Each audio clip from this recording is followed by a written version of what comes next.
Hey guys, it's Coach Yana. I am a children's confidence coach, and today I'm going to be answering a question that if you are someone like this and you are easily offended, you better strap on tight right now because it's going to be a whirlwind of a roller coaster for you in this video.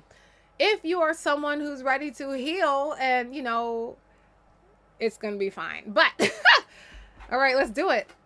I gave you the warning already.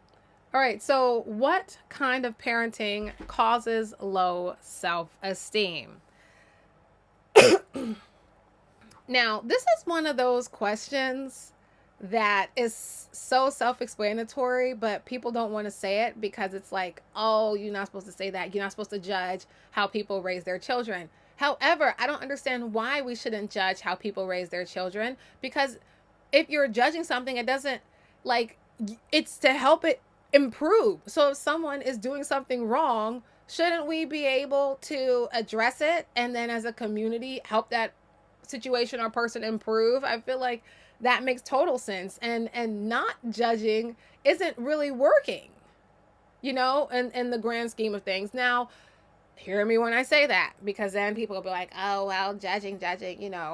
At the end of the day, I'm not talking about like, oh, just judging someone wants to do this versus that, but like really paying attention to the real fundamentals. Like, are you neglecting your child? Or is your child fed? What is going on? Why is your child a bully? Why is your child a doormat? Those are the questions that we really need to be paying attention to. So, what kind of parenting causes lack of self esteem? And I'm just going to say lack of confidence because I work with confidence. Um, there's so many, but hypercritical. A hypercritical parent raises a child who is unaware. And what does being hypercritical mean? Always having something negative to say about everything that they do. Now, I am someone who I can spot the holes in situations, right? So if somebody tells me something, immediately my first thing is, well, how are you gonna do this? How are you gonna do that? How are you gonna do this? How are you gonna do this? What about this? What about this? What about that? What about this? What about this? What about that? What about this? What about that? But I've learned that you have to earn that in people, and some people don't want that. Now, either way, though, that's not what I'm talking about, because I know sometimes when we speak, it's like, well, but I do this. That's not what I'm talking about. What I'm talking about when I say hyperly critical is like if someone comes to you and says, "Hey, you know what? I want to be a circus clown." Right? Now, you might not understand why they want to be a circus clown, but instead of helping them dissect and figure out, well, how do we get here? Do you want to be a circus clown because you feel called to be a circus clown and you want to do that, or do you want to be a circus clown because you feel like it's like an easy way to avoid something else? Like, what's happening here? Are we just throwing noodles at the wall and see what sticks, or like, do you really want to do this? Like, what's going on? There are people that instead of really dissecting it, because we don't know what everybody's here to do, maybe someone is here to be a circus clown, and maybe they'll start some type of movement of circus clowns. Maybe they'll use circus clowning as a therapy or to heal some type of something. I don't know, but that's the thing, like, you can't interrupt someone's destiny, but it's also good to figure out how do we get here. What caused you to make this decision. Now, a hypercritical person would immediately just say, that's not a good idea. That's not a smart idea. I can't believe you would want to do that. What's wrong with you? Yada yada yada yada yada. That, my friend, is a hypercritical person. Someone who just beats down any idea that you present to them, any thought, any concept, any way of improvement. They just beat it down. That is not a way to theoretically raise a confident child. That child might still be successful, but being successful and being confident are not the same thing either, because it depends on what you define as success. And there's a difference. Perceived material success does not equate to confidence. In fact, the more perceived material success, typically the less confident. And we'll leave it there. Now, with that being said, a hypercritical parent is one of the worst things for a child because they'll never have the capacity to fully trust themselves unless they work extremely, extremely, extremely hard. And even then, they'll still have to combat that voice that they grew up with. Because just like in They Clone Tyrone, our parent and guardian, our early voices play like a tape recording in our head for the rest of our lives. So even if and when we can lower the volume and things, it's still there. It's still there. So you have to be able to rise above that once you grow up, but it's best to just not instill it in a child at all.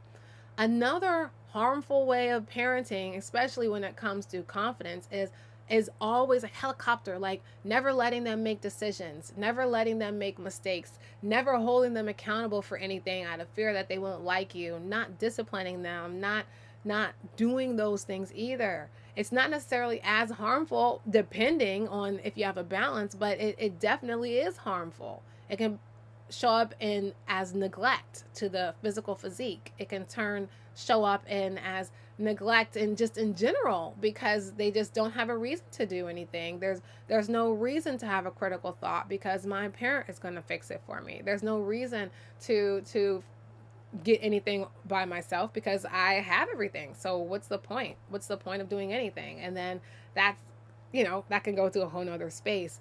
So it's like not being an extreme of anything. Also, having these crazy standards for every child to be exactly the same way. All children have different personalities. It's not their fault that you had so many children.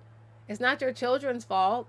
A lot of the stuff that comes from parents that are angry and resentful, it's because they're mad at their own decisions and they don't have the cojones to admit to themselves that the person that they're mad at is looking them in the mirror every single day. So it's easier to take it out and say, oh, it's my children's fault. You don't know what I gave up for you.